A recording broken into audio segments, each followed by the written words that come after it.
Hello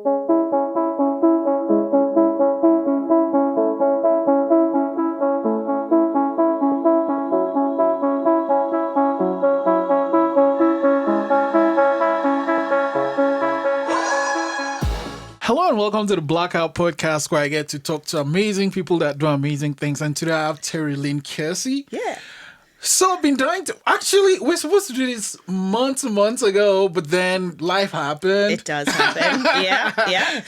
I'm glad that we did finally get it together. And now we're here. So let's go way back, right? I mean, I know you do a lot of things, producing, but how did it all start for you? Okay. So I'm originally from Newfoundland. I'm from St. John's. And So that's the one with the S. yes, St. John's, not St. John. Yeah, we're very protective about that. And I grew up there, high school, all that. And then after high school, well, actually, when I was in high school, there was a media program that I really loved doing. But school wasn't exactly my strong point. So in my final year... Yeah, you both. I don't like school. Yeah. And it was a time when we didn't, now if you are more centered towards the arts, they'll find a way to help nurture whatever your passion or your interests are. But in that time, in, the late 90s, you had to, it was a government curriculum. You had to get all these courses, which they probably still do, I'm not sure. But I really love school for socializing. My mother loves to tell people that. And I wasn't doing well in math, so I had to take 2 math classes in my final year of high school. So I wasn't able to take the media co-op program, and I was devastated. Anyway, and then there was no real, so I knew that's what I wanted to do. All that to say, I knew that was what I wanted to do, was work in TV, video, that industry. And there was no, when I graduated high school, there was no program in Newfoundland to do that. I think they do have one now at the College of the North Atlantic, but there was nothing there. So I didn't explore moving outside of Newfoundland or going to college or university anywhere else. So anyway, I worked in retail, kind of worked up a ladder there at a retail store. And in 2008, I was like, okay, this is it. I am not happy working here. And if I don't go for what I want to do and what I've always known I wanted to do, I'm always going to regret it. So I had applied for this school in Halifax and in 2008, and I got accepted. And I had one of my very best friends, Melissa Han, was moving to Halifax as well to go to Dalhousie. So we were like, this is great. We're going to move together. We'll drive my car. We'll get an apartment. This is going to be awesome. And then 2 weeks before I was set to move, the school shut down. What school? It was called the Atlantic Media Institute. They just shut down. Yeah. They had some business problems. Yeah. And so they closed. Wow. So I had to call my friend and said, Sorry. look, I'm not moving. I can't go. So then, so that was my first foray in trying to get out of there, get away from my house. Sorry, anybody who's maybe listening to this from Newfoundland. And so then I spent 2 years really researching and finding schools and applying to them. And I ended up applying to NSCC, to the radio and television program. And I had to do a interview, and I had to send an audition video. And I had applied to 2 other schools as well, both in Ontario. But the NSCC program, I was like, okay, these guys are legit. They want to see me on video. And I was volunteering at Rogers TV in St. John's at the time, so someone there helped me make a video and sent it in. Anyway, so I got accepted to NSCC for 2010. And I packed up what I had and I left home in my little tiny hatchback car, which was very full of things. If you can imagine, I was like, whatever I could fit in this car is what I'm taking. Everything else I'll buy when I get there. And I got on the ferry and moved to Nova Scotia in 2010. And so I did the radio and television program at NSCC. And in 2011, the Canada Winter Games happened in Halifax. Oh, yeah. So TSN actually broadcast from the waterfront campus, because on the bottom level of the waterfront campus in Dartmouth is the whole back is windows down there. So they had a beautiful view of Halifax Harbor. So they broadcast from there, and they used all the students. We got to volunteer for TSN. And Bell TV, their community channel, which was called Community One, and then TV One was just getting up and running. So they had the the rights, I guess, to broadcast all of the sporting events. Oh, nice. So they used a production company here called 45 North, owned by Chuck Calder, and Chuck hired all of the students from the program because he was a graduate of the program from years before, and they had a really good working relationship between his company and NSCC. And so he hired students to do all the sporting events. So I ended up for a week at a filming ringette, doing camera for a ringette, which is a sport I had never seen before. That? It's the one where they have like a rubber ring, and they have a stick, but there's no blade on the stick, so they have to sort of stab the ring and they shoot it around, kind of like hockey, but yeah, it's a hockey hybrid. But it was crazy. It was intense. And then they also had these concerts going on at Grand Parade. So, we worked during school and we got a lot of volunteer opportunities. What did you do there exactly? So in the first year of that program, you kind of did everything. So you did radio reporting, news writing, a radio show. We did journalism. We did TV production. And then in the second year, you specialized in either broadcast journalism, television production, or radio. Mm-hmm. So I struggled a lot because I really thought I was going to do broadcast journalism. But then when I got into TV production and doing some of the technical things and, directing, floor directing, camera operator, I really loved that. And I was good at it. Mm-hmm. And so I struggled a lot. And actually in the summertime, between the 2 years of the program, you had to declare your major. So I went back and forth. So during the summer, I would email the teachers and say, okay, no, I'm going to do TV production. And I'd say, no, I thought about it some more. I'm going to go back to broadcast journalism. And then on the first day of the second year, everybody's in the room, all the students, and the second years had to say their name and what their major is. And people drum rolled because nobody knew what I was going to do. I was so torn between, behind the camera, in front of the camera, whatever. But I did end up majoring in television production. So we got to do, I did a live telethon. There was a telethon at Christmas that they did, and I directed the whole thing. I produced, and I ended up producing that as well. Just so much work, but it was incredible. Very hands-on. I love that program. I give it a lot of credit, and it was just a really good time. And then a funny story to circle back to when I was in high school and my marks were really bad, and my mother's like, oh yeah, you knew where all the parties were and what all the gossip was, but you barely scraped by.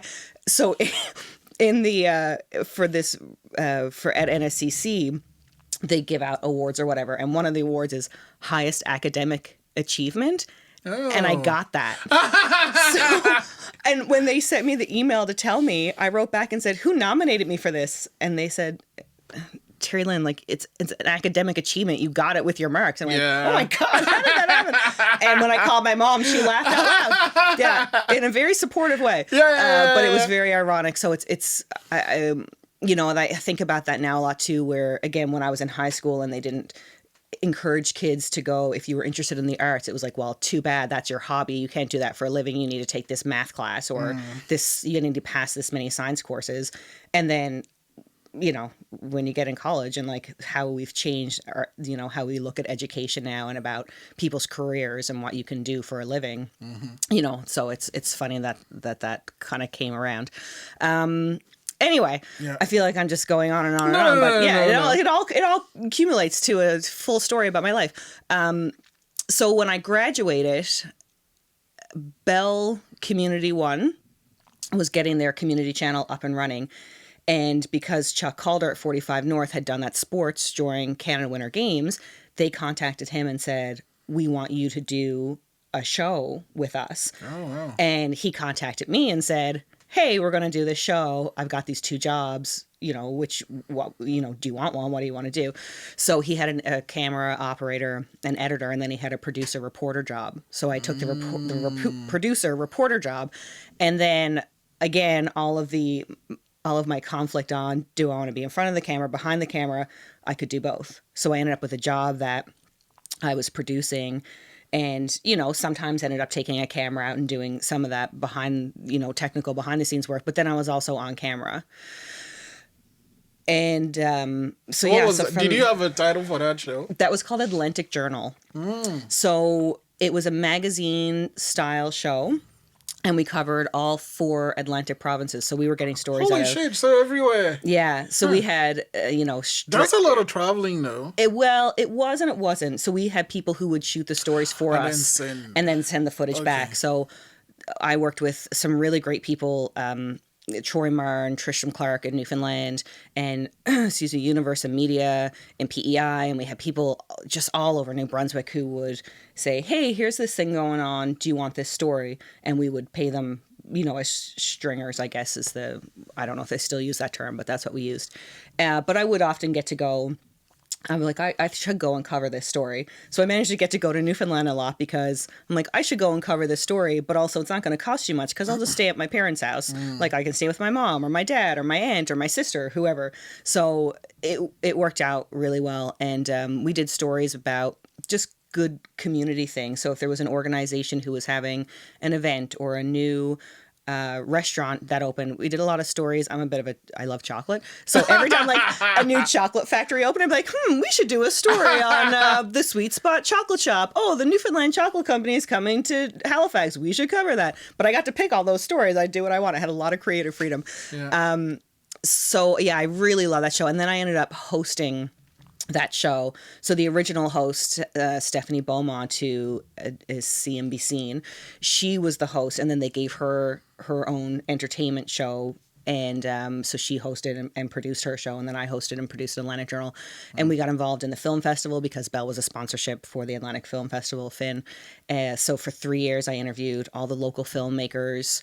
In that year, they did the 1K wave. I interviewed all the filmmakers who made a film on $1,000, which I talked to Kumbi, and she was one of those people. She was, yeah.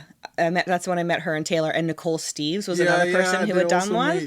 And it was just great. So I got to, even though I didn't work in film, I know a lot of the filmmakers because I interviewed them for that, and then would see them around the festival, and we did red carpets and blue carpets, and interviewed just a ton of people.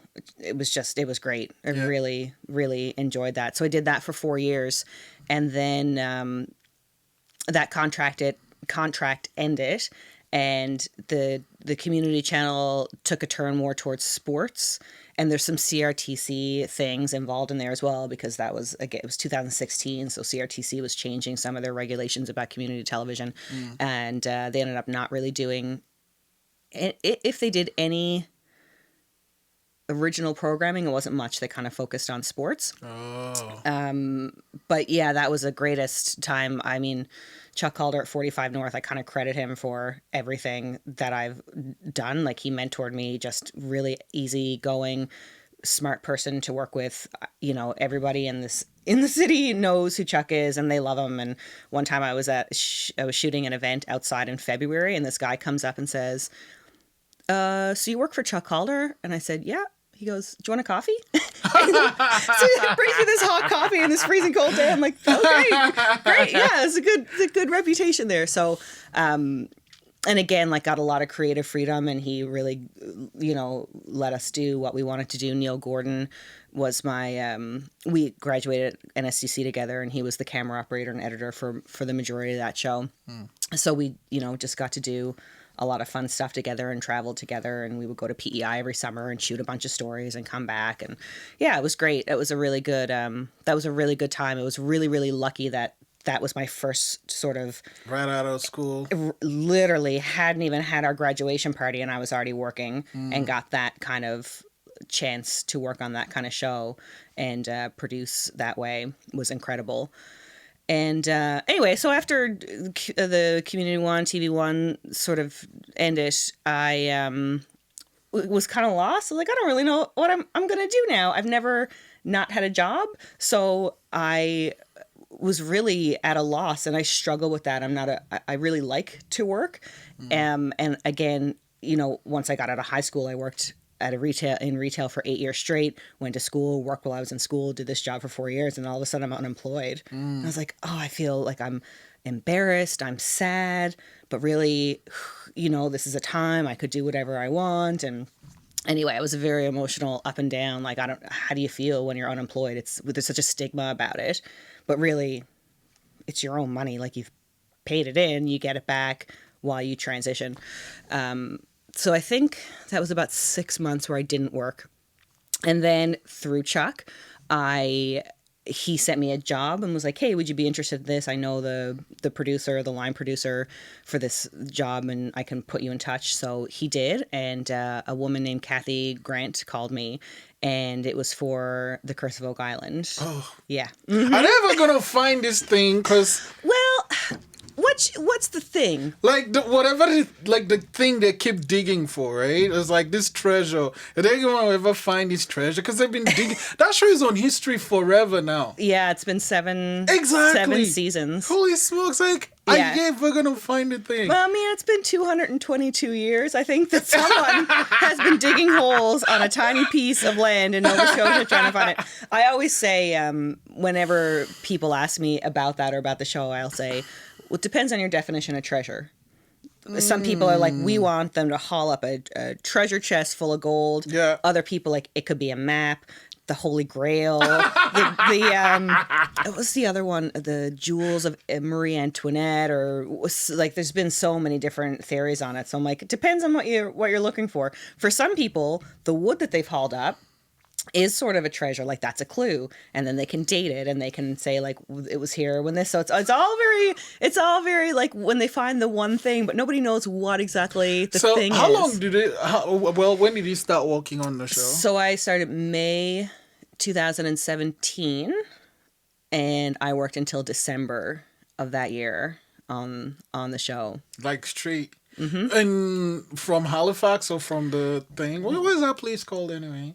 It's like kind of close to Lunenburg. Yeah, so it's about 20 minutes from Lunenburg. It's like between Lunenburg and Chester. Is Martin's Point is the community it's in.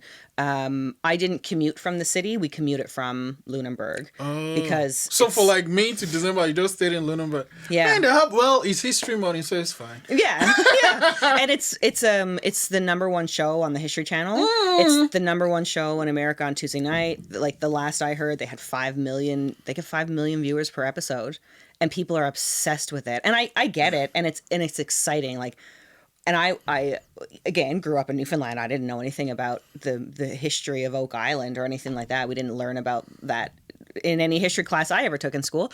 So when I got that job, I went, oh yeah, like I don't really know a whole lot. I don't really know a whole lot about it. But people were so excited and stoked. My aunt in Newfoundland is a fan of the show, so when I told her, she freaked out. And I was like, okay, what can you tell me about it? Because I'm trying to watch it, but like I need some backstory here. What did you have to do on the show? So I was the segment producer that first season, and I kind of did a little bit of everything. So I was doing researching storylines that came up, or just anything that they wanted to research to find out more about. I also ended up kind of taking on the whenever they found something and they wanted to do some testing to it, I would find out what tests needed to be done and who could do it, and chemistry, biology. We ended up doing like some biological testing that year. I know about laser ablation. I know a lot of weird things because of that show. I'm like, I feel like I got like 4 science degrees because I know about a lot of things that I would never thought I would ever know about before in my life. And I also did paperwork, which was awesome because everybody who comes to the island, and again, is standard in television, like you sign a non-disclosure agreement, you sign an appearance release if you're going to be on camera, blah, blah, blah. So like I met everybody who was coming to the island, and so I got a lot of interaction with people who were coming. And you are on a small island for a full day. How many people will be on set? Oh my goodness. There might be like 30 to 40 people, depending on who the TV crew, and then also the cast. How many cameras would they have running? A lot. It's a lot. And they do, because they have a lot of oh my goodness. The one rule, don't hit the microphone. Sorry. I'm a professional. They do a lot of GoPros because they're in tight spaces, and because it's a reality show and you don't know what's going to happen, they have to roll all the time. So it's a lot of footage. It's a lot of hard drives. Yeah. How many DMTs is there? Like, does each team have its own DMT, or one person handles all that data? Yeah, there's someone who's dedicated just for that. Yeah. Could you imagine how nerve-wracking that would be? Yeah, it's messed Yeah, up. right. You have to know what camera this one came from. And Yeah. But if holy you miss shit. it or you miss a piece of foot, like that job Yeah. is too high pressure for me. Yeah, If you yeah. lose a clip, like what happens if that one day they bring up the treasure and you lose it? I couldn't. Yeah, I couldn't. I wouldn't be able to do it. I can't even. It's like they shoot like if they're shooting all the time. That's a lot of data. It is, yeah, and it's a big team of people to make it happen and to keep track of all the different things that are going on because there's a lot going on, and they have to have a plan in order to, if they're digging in a certain area and there has to be permissions granted by the government or whomever, and then you've got the production company is based in LA, so then you've got an LA team of people with the people who are on the tiny island all day long and a time difference, so it's a crazy world that it's unlike any other TV show that you could possibly imagine. It's not even like itself from one season to the other. Things change so often. But it's like the core people, right? It's like this family that... Yeah, so it's the two brothers who own property on the island. They read the story of it when they were children in Reader's Digest and just became like fascinated by this story, and years later showed up to the island and got involved in it. Yeah. And they've got partners, and there's other historians who are on the show, and they bring in a team of people to experts and opinions and people who have theories, and yeah, it's wild. It's wild. Yeah. Yeah, I remember like finding out about the show, and it's like people, and then finding out about people that work on the show, and they have... I guess the good thing about the show is that it shoots for so long. It's a very long season. So that first year I was there, it's usually in May to, it's gone longer every year. Again, every year is different from the season before.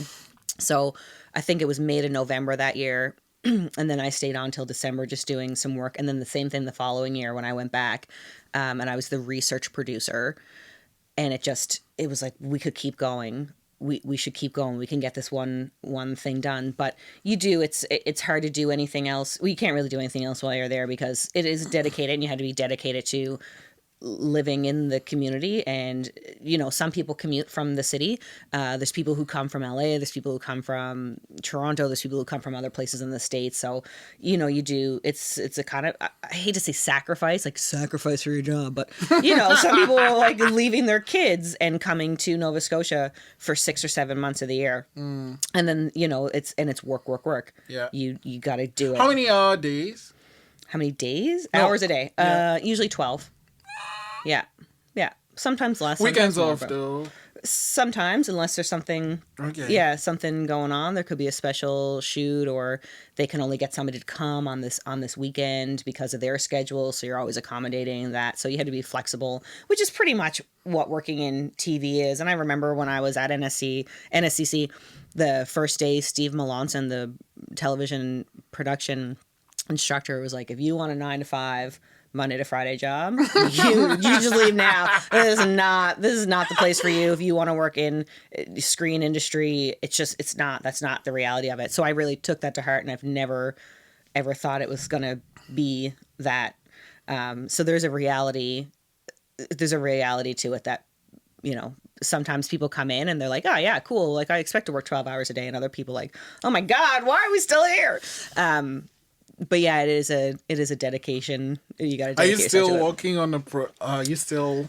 No. So, when did you start working there? So I did season 5 and season 6. So I did 2017 and 2018 on the island, and oh my God, it was so much fun. But it was wild. And again, like I learned a whole lot. The crew, they always say like you're part of a family. And it is, because you eat lunch together, you go home at the end of the day together, you're so entwined in it. You want something to happen. Like every time they found something, it was like, oh my God, this is so exciting. Because you want so much for the cast, for what they've been digging for, and like people even in the community, and the people in Nova Scotia and the viewers of the show. Like you want like all the major things and exciting things to happen. You want it for them, because you care about them and what they want. Like Rick and Marty, like you just want them to had the answer and everything that they've worked for come to, I don't know what the word is I'm looking for, but like you want it for them. You want them to have the answer that they want. But they don't know what the answer is that they want because no one knows what the treasure is or what they're looking for. So it's a strange, bizarre, amazing place to be, and you get caught up in it. Totally caught up in it. Why did you leave if the show is still going on though? So from my first season to my second season, some of the job aspects changed. So in the second season, I was the research producer. So it was I was just in the trailer in my office working, and I wasn't on set, and I wasn't as involved in the storyline things. Like and they didn't need someone for that. They needed someone to handle all the research things. And so when they did call me to come back for the next season, but it just wasn't really the right career move for me.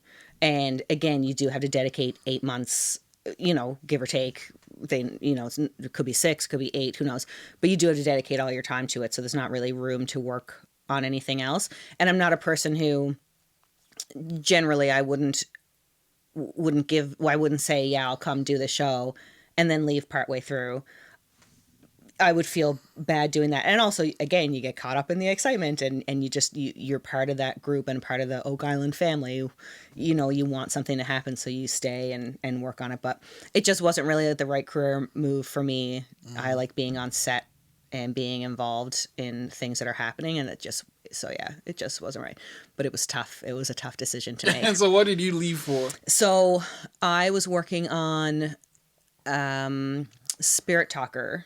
Oh, yeah. That's, it's for APTN, APTN, right? yeah. So Sean Leonard is a Mi'kmaq medium, like a psychic medium. Pause. So we'll come back to this, but I just remembered I was waiting for, I think Tim Hortons or whatever. So I get this alert. It's because there's a news report about him, the spirit talker, and he actually does this like shows, like conferences of some kind. Yep. And like he has beef with the building. Did you read this? Oh, he has beef with the building. It was like he spoke with this lady and the lady was nice, and then he spoke with a different lady and the lady was like, fuck up, blah, blah, blah. Yeah. It was a big thing. It's like, I'm not even, so it's the same person. It is the same person. Great. Yes. That wasn't related to the television show part that we did. Yeah, it's not. I just want to be sure it's the same person. It is the same person. Because I read, I was like, I was either going to ask Stephanie because she was on there, where she hurt herself. Oh my gosh, yes. And then I was also going to ask Stephanie Clattenburg and I became like best friends. Yeah. Anyway, so Spirit Talker, Yeah, so that was with Telltale Productions. Ed Pyle and Garrett Pond was the producer. And I'd come off Oak Island that year. And also like funny story about like how big Oak Island is. I went on vacation that year and I went to London, Ireland and Iceland. So my friend and I are on this glacier tour in Iceland. We're literally on a glacier. We're in like a cavern in the glacier, and I've got on a buff, and we had been given a crew gift, and it said like Oak Island Crew 2017 or something. So I have this buff on, and we're in this crater, and the guy goes, "So where are you guys from?" And my friend Jen said Canada, and I would say Eastern Canada. He goes, "Yeah, I noticed you have Oak Island on your scarf there. So are you like, do you live around Oak Island?" And I said, "Yeah, I worked on the show." And his wife is standing next to me. She mutters, "Oh, for fuck's sakes."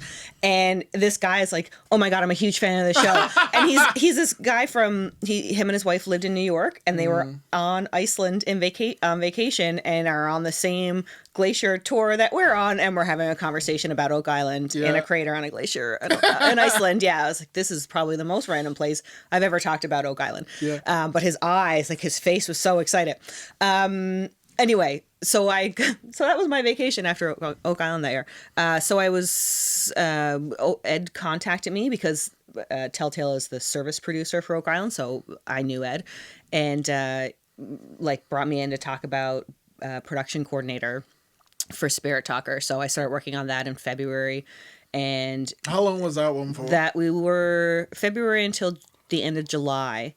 So the schedule was I mean, we were filming in 13 different Indigenous communities for the show. So there was 13 episodes and each one was in a different community. So we traveled a lot for that show, which was incredible because I saw places that I have never seen before. What are some of the places you went to? Yeah. So first we started off in Cape Breton. So we were in Escazone and then in Membertou. So we were 2 weeks in Cape Breton on the road, and then we would come back for 10 days and then go out again. And then we went to Conn River in Newfoundland and Corner Brook, which was the Halibut Nation, which covers a large part of Newfoundland, but that was where we were based from. And so Stephanie Klamberg had directed those first 4 episodes, and then she was leaving to go do Night Blooms. And she did have that slip and fall when we were in Corner Brook, and oh my God, we ended up at the emergency room, and then she got crutches, and then she got a cane, which was like, she's like, look, she just looked amazing with a cane. I was like, no, I've never seen anyone like pull off a cane. No one pulls off a cane like Stephanie Klamberg.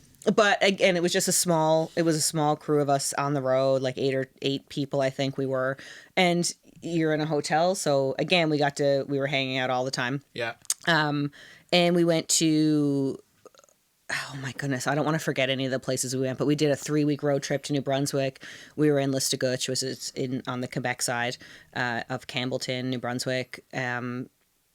And we did various places in Nova Scotia too. It was 13 different shows. So Sean did a live audience show, and which was always really, that was my favorite, one of my favorite parts. I had a lot of favorite parts of the show, but that would get like really emotional because there's so much trauma and sadness in Indigenous communities and so much history that you think you know about it because you see the news or whatever, but you really have no idea.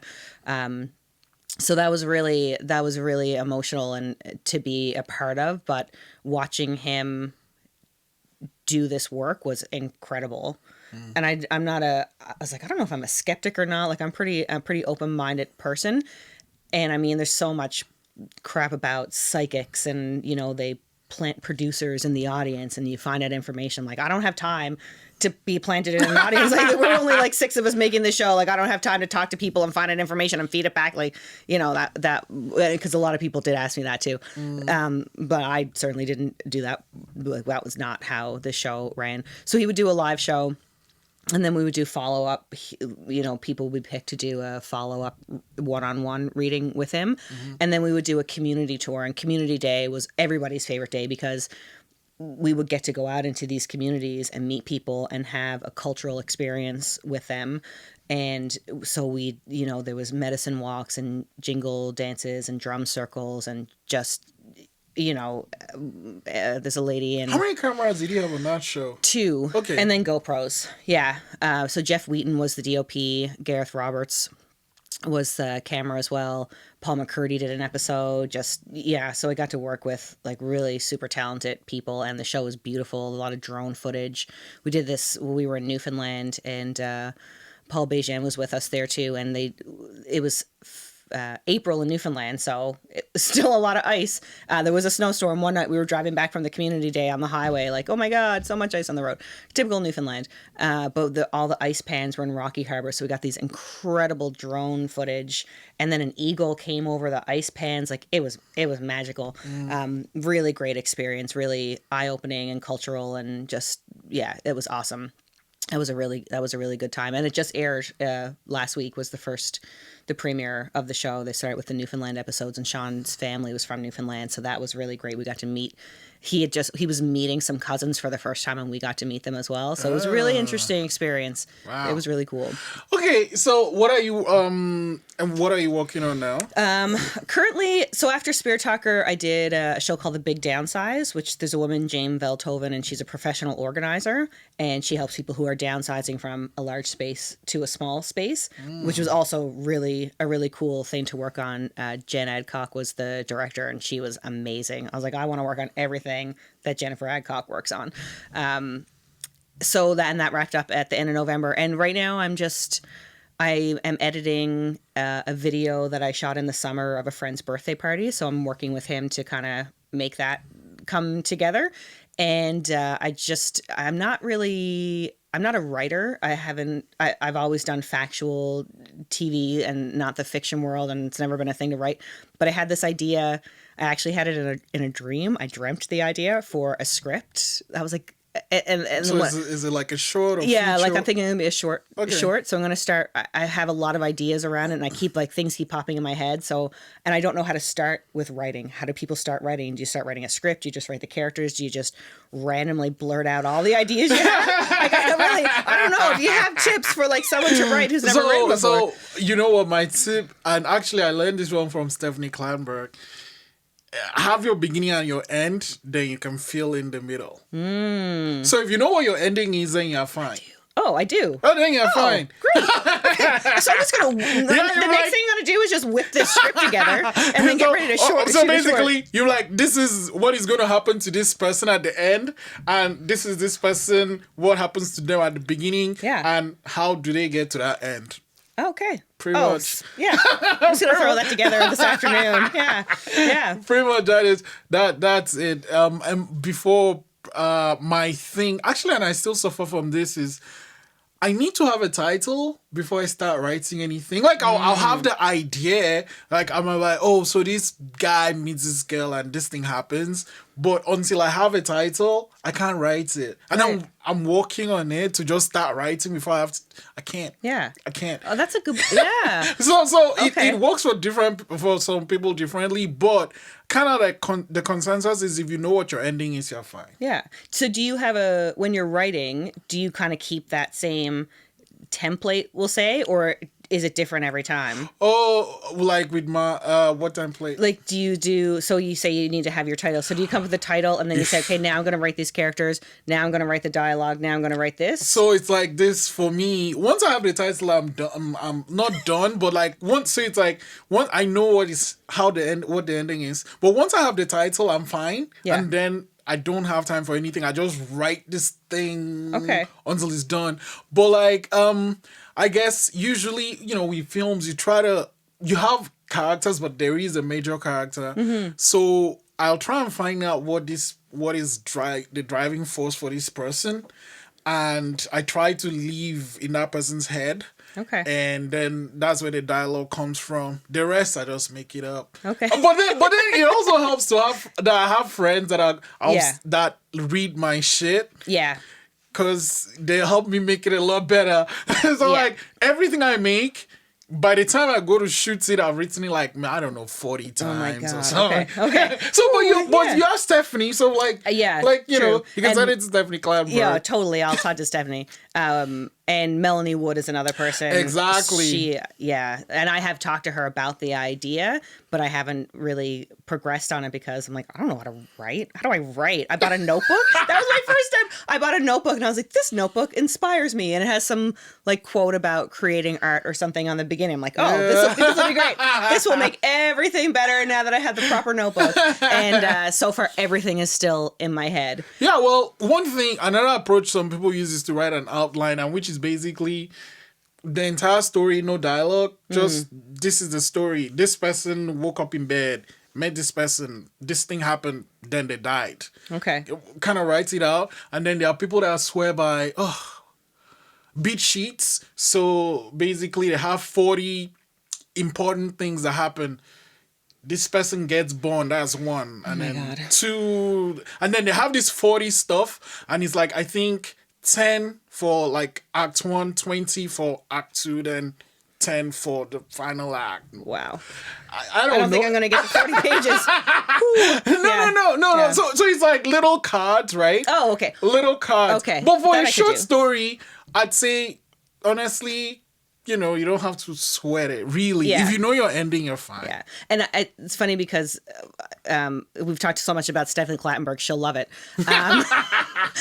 I did listen to her podcast with you, and she said about how so many people oh, yeah, I could write a script. Oh, I could do that. But they don't just do it. And because they think it has to be perfect. And that's where I'm at, too. I'm like, okay, I need to know exactly how to do it and make it at the end so it's perfect instead of just, again, blurting a bunch of crap out and then have someone look at it and then finesse it a little bit. But I don't feel like I'm a perfectionist, but I think I'm kind of a perfectionist about that. And I care a lot about my reputation in doing things perfectly. Like I want everything to be perfect. But this is something you've never done before. I've never done it before. So you're allowed to mess up. I know. But you know what I've learned, especially with people like you, like that put so much pressure on yourself. So much pressure. Yeah, you always end up doing great, and you're like, why did I even bother putting all that pressure on myself? So just go ahead, honestly, just write it and send it to someone to look at. Yeah. I'll read it if you send it to me. Heard it here first. It's on the record. No, really. Yeah. But and the thing, I think the thing about me is, one thing I've learned, like, Canadians are super nice. Yeah. But so most people are like, oh yeah, it's great, right? I try to not send my stuff to those people. I send it to people like, yeah, it's a great story, but this is crap. No, well, they won't say this is crap, but like, this doesn't make sense because this. So I'm lucky that I have at least 2 or 3 people that I feel comfortable doing that. Constructive. Yeah, exactly. Mm-hmm. And I don't understand why people feel bad when someone says something they did is not good enough, because that thing is not defining you. It's just something you did. It's like, okay, that's not me. It's like, I wrote it, but and besides, it makes the story better. Like, I remember my film, Everyone Likes Drown the Lovers. When I still have the very first script I wrote on that thing, and then the script I made, and it's so different. It's like, it's laughingly different. Like, if I wrote that, and if you read the first one and the second one, you'd be like, no, these are 2 different people that wrote it. It's not even the same. Exactly. Yeah. So, but you have to write that first one. Yeah, and then just develop it and work it, and again, find people who are not going to say, "Oh, yeah, it's great, everything." So I get that a lot, because like right now I'm not working, and so there's a pitch to myself. I'm not working. Hey, I could do a lot of things. And everyone who they're like, oh, it'll work out. Yes, you'll find something. It'll be fine. You'll get something. It'll work out. And I'm like, but what if it doesn't work out? And that's the other part of me. And I think it comes with this whole make it perfect so it's right the first time and everybody thinks it's good.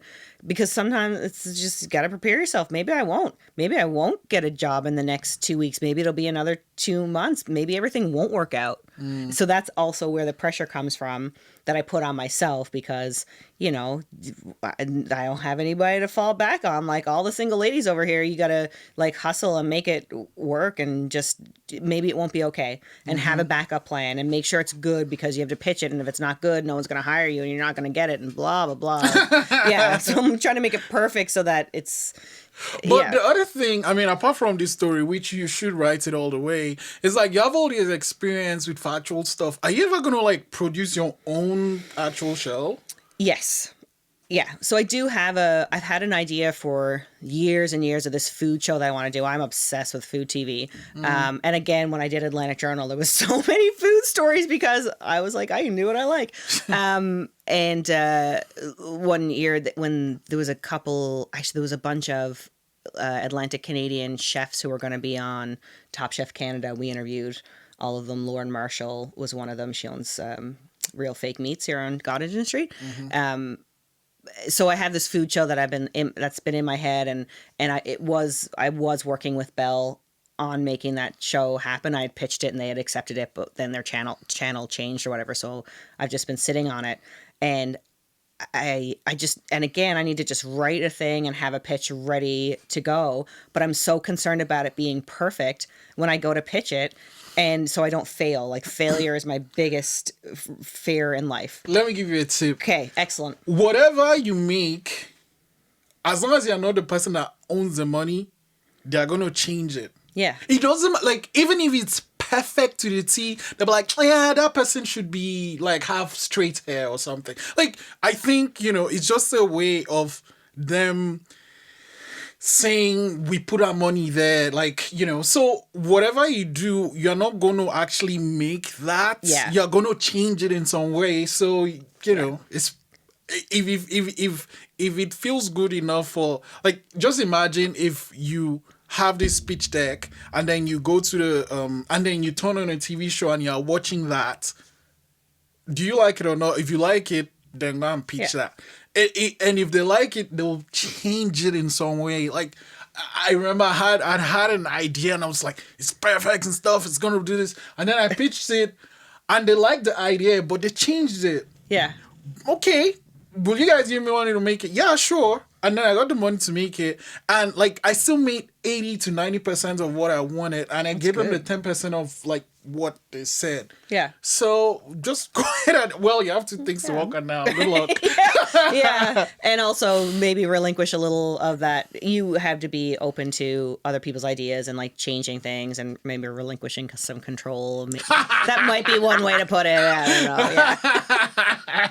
Okay. I'm gonna end it with this, right? Okay.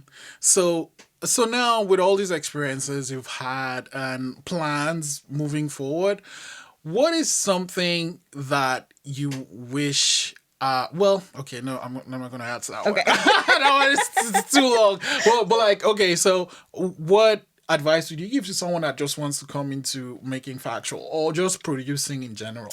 I think you need to find a person who you feel comfortable to talk to about what you want to do, and what you being aware of what you want to do, talking to someone that you feel comfortable really saying what it is you want to do, because a lot of times we're like afraid to say what we want. You know, like I want to host TV, like I loved hosting, and for a long time I wouldn't say that. I'd be like, oh yeah, I'll just do whatever, but like know what you want, find someone you're comfortable with talking, about expressing what you really want, and then they'll help you find the people to get you there. So if you don't want to go to school, though, I do highly recommend doing some sort of program, to immerse yourself and find a place where you can go and like hang out on a set or, experience it, like know what you're getting into would be, some of us, God, I feel like I have so much advice to give. But yeah, there's not one thing, but you really need to know what you're doing, because again, you could end up on a tiny island for 8 months of the year, working 12 hours a day away from your real life. So, really knowing the realistics of the industry is really important as well. It's not we did have a editor one time and a camera operator who's like, I don't understand why we're going out after 6 p.m. to shoot this story. I'm like, well, because that other person has a job and we're at their mercy. Like, that's just how it works. So that was one thing that school got me, like the realities of how the industry kind of works. So yeah, just being aware of what you're getting yourself into and talking about it and talking about what you want to do and getting a real life experience on a set, whether it's volunteering at Eastlink, I think takes volunteers, Rogers TV in St. John's. That's where I started volunteering. And I was like, okay, I know what this is like. So just getting that experience and knowing what you're getting into, because it's very unique. It is unique. Yeah, but amazing. I love it. I don't want to work. I love TV. I want to, if I get into film, great. Like some of it translates, but I do love it. So no, I don't regret or don't I don't regret anything. It's good. It's been great. Sweet. Yeah. I don't know. Hopefully that somehow sums it up and somebody might have gotten something out of that. I don't know. There's so many things to it that you don't want anybody to, you don't want to give false hope to anybody. You're like, yeah, just go and do it. It's great. No, it's hard work. You gotta know what you're doing. Yeah. Thank you so much. Thank you. It was great.